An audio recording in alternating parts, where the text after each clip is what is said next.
नमस्कार, मी Rajani frontline news Maharashtra या राष्ट्रीय यूट्यूब पोर्टल चॅनेलमध्ये आपले सहर्ष स्वागत करत आहे.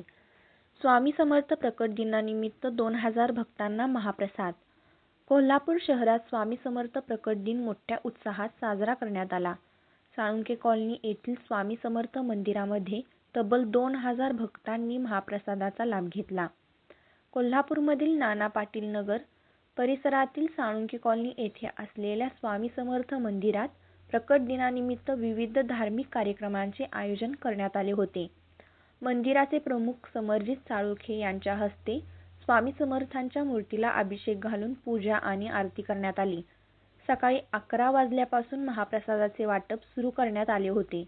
दुपारी 3 वाजेपर्यंत साळुंखे कॉलनी, कणेकर नगर, वाशी नाका आणि नाना पाटील नगर परिसरातील सुमारे 2000 महिला, पुरुष आणि बालकांनी महाप्रसादाचा लाभ घेतला. सायंकाळी भक्तांसाठी भजन कार्यक्रमाचे आयोजन करण्यात आले होते. या संपूर्ण कार्यक्रमासाठी मंदिराच्या कार्यकर्त्यांनी विशेष परिश्रम घेतले. स्वामी समर्थ प्रकट दिनानिमित्त दरवर्षीप्रमाणे यंदाही मोठ्या उत्साहात कार्यक्रम पार पडला. भाविकांचा मोठा प्रतिसाद मिळाला याचा आनंद आहे. अशा धार्मिक कार्यक्रमांमुळे समाजात एकोपा आणि श्रद्धा अधिक दृढ होत असल्याचे चित्र पाहायला मिळत आहे.